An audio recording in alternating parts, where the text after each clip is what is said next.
Right. ఇంకోటి చాలా ముఖ్యమైనది గురుగారు. సర్పదోషం అంటారు. కాల సర్పదోషం అంటారు. ఇంకేదో దోషం అని చాలా చెప్తారు. అసలు ఈ దోషాల్ని ఎట్లా నివారణ చేసుకోవాలనేది ఒకటైతే, ఎక్కడ చేసుకోవాలనేది చాలా మంది కన్‌ఫ్యూజ్ చేస్తున్నారు. అక్కడికెళ్ళు, ఇక్కడికెళ్ళు, అక్కడికెళ్ళని. అసలు ఏది ఆథెంటిక్‌గా ఈ కాలసర్ప దోష నివారణ చేయించుకునే దేవాలయం? ఒక విషయం అండి. ఏ పుట్టుక నుంచి చచ్చేదాకా ఏ దోషానికి నివారణ లేదు. ఓహో! నివారణ లేదు. హ్మ్. ఎవ్వరైనా అనుభవించాల్సిందే. అది ఓకే. కాలసర్పదోషమైనా, సర్పదోషమైనా, హ్మ్. ఏదైనా సరే కలత్ర దోషమైనా, కుజదోషం అనుభవించాల్సిందే. తప్పించుకోవడానికి అవకాశం లేదు. అయ్యో! మరి పరిహారాలు ఎందుకు జేయాలి? ఆ! కేవలము దాని ప్రభావాన్ని తగ్గుముఖం జేసుకోవడం కోసము, ఓకే. ఆ సమస్యను హ్యాండిల్ జేయగలిగే శక్తి భగవంతుడు మనకివ్వడం కోసం మాత్రమే పరిహారం చెప్తది. ఓకే. పరిహార శాస్త్రంలో ఎక్కడ కూడా మీరిది నివారణ చేసుకోండి. మీకు దీని నుంచి వచ్చే ప్రభావం ఉండదని చెప్పదు. ఆ! ఉదాహరణకి 4వ స్థానం నందు జన్మలగ్నవశాత్ 5లో కుజుడున్న జాతకం తీసుకుందాం. హ్మ్. కుజదోషం అండి అని చెప్తారు సహజంగా. ఫోర్త్‌లో గనుక అవును. కుజుడుంటే. చాలామంది ఏమంటారంటే కుజదోషం అనంగానే అది మ్యారిటల్ లైఫ్ మీద పనిచేస్తదేమో అని అనుకుంటారు. అవును. కాదు. ఫోర్త్‌లో ఉన్నటువంటి కుజుడు ఏం చేస్తాడు గర్భరోగాలను ఇస్తాడు. So, okay. మిస్‌క్యారేజ్ అయ్యే ఛాన్సెస్ ఉంటాయి. సో, అచ్చచ్చచ్చ! మనం ఏం చేస్తాం వివాహం కంటే ముందు ఈ కుజుడికి నివారణ చేస్తాం. అవును. ఓకేనా? వివాహానంతరే సుఖదాంపత్యన జీవన ఫలాప్రాప్త్యర్థం, సౌభాగ్య వృద్ధ్యర్థం, సంతాన వృద్ధ్యర్థం అని కూడా సంకల్పం చెప్తాం. వివాహం కాకంటే అవును. ముందే వివాహ అనంతరం అని కూడా చెప్తాం. హ్మ్. అక్కడ ఏంటి ఒక అబార్షన్ అయినా, 2 అబార్షన్‌లైనా సంతానం నిలవడానికి అది అవకాశం ఉంటది. అవును. అంతేగాని ఇవాళ మీరు పూజ చేశారనో, ఇవాళ పలానా గుడికి పోయి మీరు ఒక హోమం చేశారనో, కోట్ల రూపాయలు ఖర్చు పెట్టి ఏదో మీరు హవనాలు చేశారనో, ఆ గ్రహం పక్కకు జరగదు. ఆ గ్రహం ఇచ్చే ప్రభావం మానుకోదు. ఆ! అర్థమవుతుందా? రాంగ్ అది. ఎప్పుడైనా నివారణ పద్ధతి ఏంటంటే, జరిగేటువంటి చెడు తగ్గుముఖం పడతది. ఆ! దాన్ని మనం ఓర్చుకోగలుగుతాం. ఓకే. అర్థమవుతుందా? ఇప్పుడు రైట్. సర్పదోషాలున్నాయండి. అవును. మనం రాహు యొక్క ప్రాముఖ్యత అంటే రాహుని పాము యొక్క పురాణాల గాథ ప్రకారం రాహుని పాము యొక్క తలకాయగా మనం భావిస్తాం. అవును. సరే ఇప్పుడు ఆ కథలోకి వెళ్ళలేదుము. హ్మ్. ఎందుకంటే రాహు పాము ఆకారంలో ఉన్నాడు. అవునవును. అవును. అమృతం తాగిండు. సుదర్శన చక్రం చేత ఇగ అవును. ఇదన్నీ కథ. అవును. బట్ ఓవరాల్‌గా మనం ఏమనుకుందాం? రాహు పాము యొక్క తలకాయ అనుకుంటాం. అవును. సో, జన్మ లగ్న వశాత్ పుట్టినటువంటి ఒక జన్మ లగ్న వశాత్ ఫిఫ్త్ ప్లేస్‌లో గాని, సెవెంత్‌లో గాని, ఎయిత్‌లో గాని, 12థ్‌లో గాని ఆడవారికి ఉందనుకోండి. ఇది సర్పదోషంగా తీసుకుంటాం. ఓకే. సర్పదోషం మగవారికి ఉండదండి.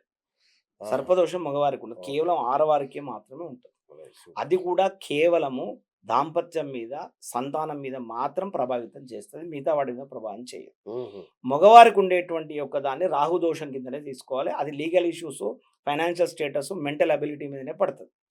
కాలసర్ప ఒకటి. ఆ! రైట్. రెండవది ఈ సర్పదోషం చెప్పాను గదా! అవును. కాల క్లియర్. సర్పదోషంకొద్దాం. అవును. చాలామంది ఏం చేస్తున్నారంటే ఇప్పుడు నాతోటి అయ్యగాళ్ళని నేను కొంచెం విమర్శించుకోవాల్సొస్తది ఇక్కడ. హ్మ్. హ్మ్. తప్పేటట్టు లేదు. హ్మ్. మరి ఏం జేయాలి? మీ ఇంటిల్లిపాది ఉన్నదండి.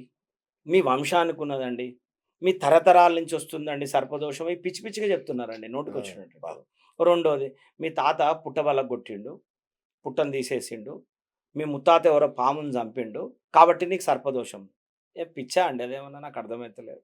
పల్లెటూర్లల్లా ఒక రైతు వాడి జీవిత కాలంలో 100 పాములను చంపుతాడు. 1000 వందలు పాములను అవును. చంపుతాడు. అవును. పల్లెటూర్లలో మీరు ఎవరినైనా అడగండి. నిజం. వాడు 10 ఏళ్ల పిల్లగాడు కూడా పాముని చంపిన సందర్భాలుంటాయి. గదేమి పిచ్చితనమండి.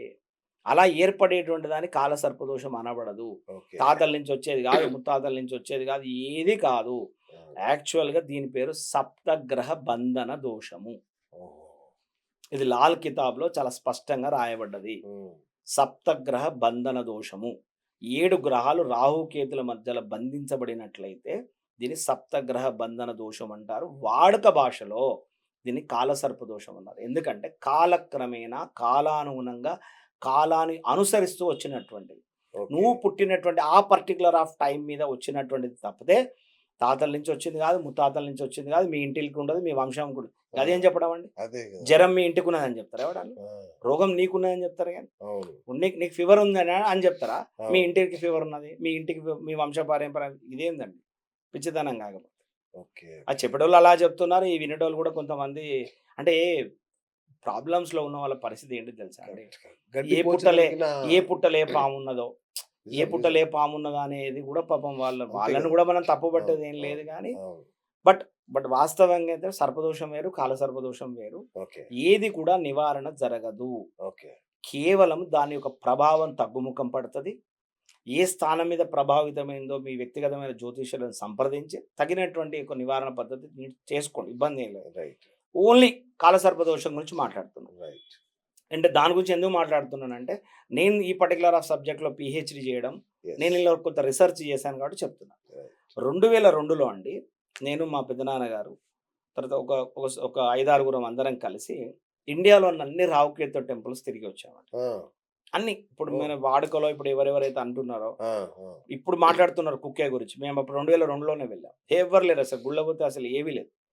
కాళహస్తికి వెళ్ళాము, మోపిదేవి వెళ్ళాము. ఇలా ఒక సుమారుగా 42-45 దేవాలయాలకెళ్ళామండి. ఆ! కాలసర్ప దోషం చేస్తున్నారని చెప్పి. ఆ! ఏది కూడా ప్రామాణికం లేదండి. ఓకే. ఏది లేదు. ఏది అంటే ఏది లేదు. అంటే వాళ్ళు గుడి యొక్క రెవెన్యూ పెంచుకోవడం కోసం తాత్కాలికంగా ఒక 20 ఏళ్ళు, 25 ఏళ్ల నుంచే ఈ ఈ పదం బయటకొచ్చినప్పటి నుంచే ఆ టెంపుల్స్‌లలో చేస్తూ పోతున్నారు కానీ, వందల ఏళ్ల నుంచి కూడా ఎక్కడ చరిత్ర లేదు. ఓకే. ఒకే ఒక టెంపుల్‌లో ఉందండి.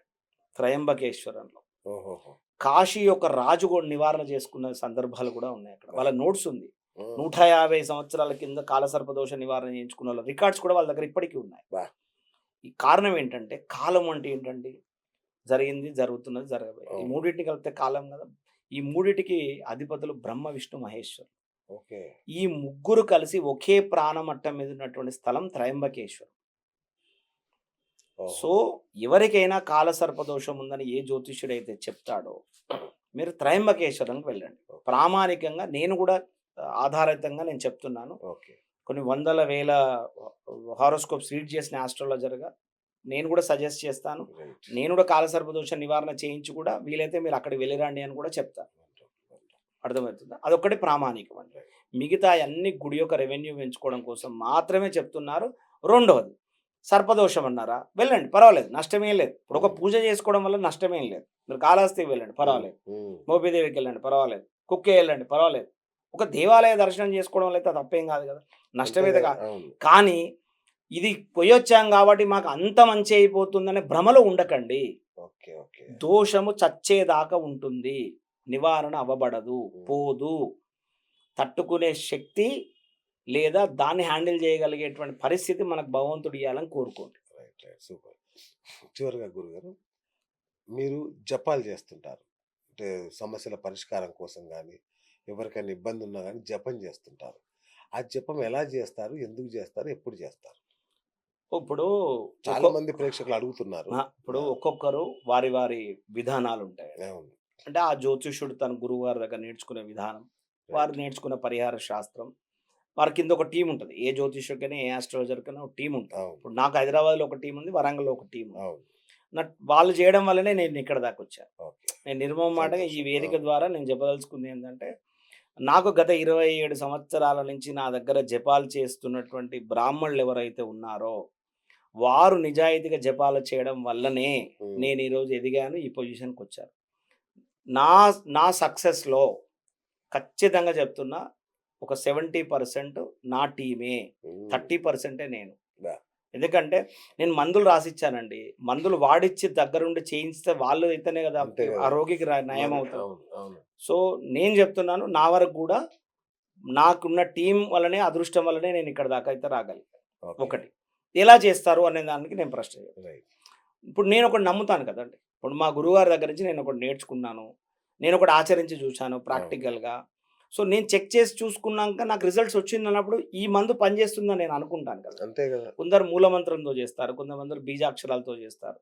కొందరు సంపుటీకరణతో చేస్తారు. కొందరు ఏమైనా హోమాలు చేపిస్తుంటారు. అవును. కొందరు ఏమైనా పారాయణాలు చేపిస్తుంటారు. అవును. కొంతమంది ఏదైనా సంబంధం లేదు. ఖచ్చితంగా 10 మందిని జమ చేస్తారు. ఒక ఊరికి తీసుకపోతారు. ఆడేదో హోమాలు అంటారు. ఆడేదో దానాలంటారు. సముద్ర తీర స్నానం అంటారు. ఎవ్వరు ఏది నచ్చితే దాని ప్రకారం చేస్తూ ఉంటారు. నేను ఎవరిని విమర్శించట్లేదు. బట్ జపాలనే విషయానికొచ్చేవరకు ఏంటంటే, గ్రహ జపాలు అనే విషయానికొచ్చేవరకు మీరు ఎన్ని పారాయణాలన్నా చేయండి. ఓకే. రోగానికి తగ్గ మందు వేస్తేనే రోగం తగ్గుతది. ఇప్పుడు గురువు బాగాలేడనుకోండి. అవును. గురువు బాగాలేదంటే దత్తాత్రేయుడికి చేస్తానా? గణపతికి చేస్తానా? నేను ఇంకెవరికైనా చేస్తానా? అనే చాలామంది చెప్తుంటారు. అవును. నేనేమంటున్నానంటే ముందు గురువుకి జపం చేయించు. ఓకే. గురువుకి జపం చేయించి శనిగల దానం ఇయ్యి ముందు ఫస్టు. అచ్చా! తర్వాత అడిషనల్‌గా వీళ్ళ సపోర్ట్ తీసుకో. కానీ ఈ కడుపు నొప్పికి సంబంధించినటువంటి టాబ్లెట్ వేయకుండా నువ్వు ఇంకెన్ని చేసినా వేస్టే. సో, గ్రహ జపం జరపడం అనేటువంటిది అంటే ఫస్ట్ ప్రాముఖ్యత ఇవ్వండి. రైట్. మీరు ఎన్ని పూజలన్నా చేసుకోండి. ఇంకా అడిషనల్‌గా ఏమైనా చేసుకోండి. ఇప్పుడు డాక్టర్ దగ్గరికి పోయాడండి. నాకు ఒక హెల్త్ ఇష్యూ ఉంది. దానికో టాబ్లెట్ ఇచ్చాడు. దాంతో పాటు అడిషనల్‌గా ఏం చేస్తాడు తెలుసా? స్ట్రెంగ్త్‌ని ఇచ్చేటువంటివి కూడా కొన్ని మెడిసిన్స్ రాస్తాడు. ఓ బి కాంప్లెక్సో, మల్టీవిటమిన్ టాబ్లెటో రాస్తాడు. అవును. నేనేమంటున్నా అంటే గ్రహ జపాలు మీకు ఏదైనా ఒక జాతకం విశ్లేషణ చేశారు అవును. జ్యోతిష్యుడు. ఆ జాతకంలో ఏ స్థానానికి సంబంధించిన గ్రహం బాగాలేదో ముందు ఆ దానికి జపం చేయించండి. దానికి అధిదేవత, ప్రత్యర్థి దేవతల పారాయణాలు చేయించండి. అసలు ఈ జపం చేయకుండా అవన్నీ చేసినా కూడా వేస్ట్ అయిపోతుంది. ఓకే. సో, రోగానికి తగ్గ మందు వేయాలన్నట్టుగానే గ్రహ జపాలు ఖచ్చితంగా రిజల్ట్ ఇస్తది. ఖచ్చితంగా ప్రభావితాన్ని తగ్గిస్తాయి. అంటే ఈ జపం చేయడం వల్ల మీకు ఉద్యోగం వస్తదండి. హ్మ్. మీకు ఈ జపం చేయడం పెళ్లవుతదండి. అవును. ఈ జపం చేయడం వల్ల మీకు వీసా పడతదండి. తప్పు. హ్మ్. అలా ఉండదు. జపం చేయించుకోవడం వల్ల గతంలో చాలా సందర్భాల్లో నేను చెప్పాను. మళ్ళొకసారి కూడా చెప్తున్నా. ఏ జపాలు, పూజలు చేయడం వల్ల అద్భుతాలు జరగవండి. ఓకే. జరిగే ప్రభావం చెడు తగ్గుతది. మనం తగ్గినా చాలు అనుకోవాలి. తగ్గినా చాలు అనుకోవాలి.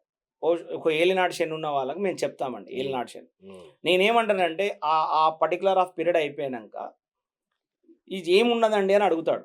ఉదాహరణకి ఒక పర్సన్‌కి నేను మొన్న ఇప్పుడు అర్ధాష్టమ శని అయిపోయి ఒక పర్సన్‌కి నేను శని జపం చేయించాను. ఒక 3 టైమ్స్ చేయించాను ఇప్పటికి. తను మొన్న క్యాజువల్‌గా చిట్ చాట్ చేస్తున్నాం నన్ను అడిగాడు. ఇప్పుడు మీరు 3 సార్లు శని జపాలు చేయించాలి కదా గురుగారు. నాకు ఏం ఉపయోగం? ఏం జరిగి ఉంటది? లేదా ప్రాక్టికల్‌గా అడిగాడు. ఆ! ఏముంది? నేనన్నా ఈ 3 ఏళ్లలో వాహన గండాలు ఏమైనా అయినాయా అని అడిగాను. కాలేదు. బాగా దీర్ఘకాలిక రోగం ఏమన్నా అయిందా? కాలేదు. బాగా అప్పుల పాలయ్యావా? కాలేదు. లేకపోతే హాస్పిటలైజ్డ్ అయ్యావా? అవ్వలేదు. ఆ! ఇవన్నీ కాకుండా చిన్న చిన్న సమస్యలు వచ్చిపోయినాయంటే నా జపాలు పనిచేసినట్టే అని చెప్పాను నేను. ఓకే. అంతేగాని నీ వ్యాపారం పెరిగింది, నువ్వు కోట్లు సంపాదించినావు, నీకు విస్తరించింది, నీకు ప్రమోషన్ వచ్చింది. ఇవి దీనికి సంబంధం లేదు.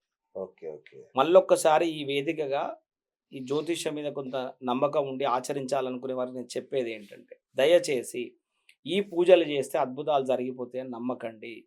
ఏ జపాలు చేయించుకున్నా మన నెగెటివ్ కొంత కంప్రెస్ అయితది. ఓకే. తగ్గుముఖం పడతది. తగ్గినా చాలు అనుకోని చేయించుకోండి. ఓకే. రెండోది ప్రిపేర్ అవ్వండి. రైట్. ఆ జ్యోతిష్యుడు చెప్పే సలహాలు, సూచనలు తీసుకొని మీరు మెంటల్‌గా ప్రిపేర్ అవ్వండి. హ్యాండిల్ చేయడానికి ప్రిపేర్ అవ్వండి. అది. రైట్. థాంక్ యూ గురుగారు. Thank you so much. మీకు మరియు మా ప్రేక్షకులకు మరొకసారి ఈ విశ్వావసునామ ఉగాది శుభాకాంక్షలు తెలియజేస్తూ ఇది ఇవాల్టి బిఎస్ టాక్ షో. నేను మీ బిఎస్ సైనింగ్ ఆఫ్.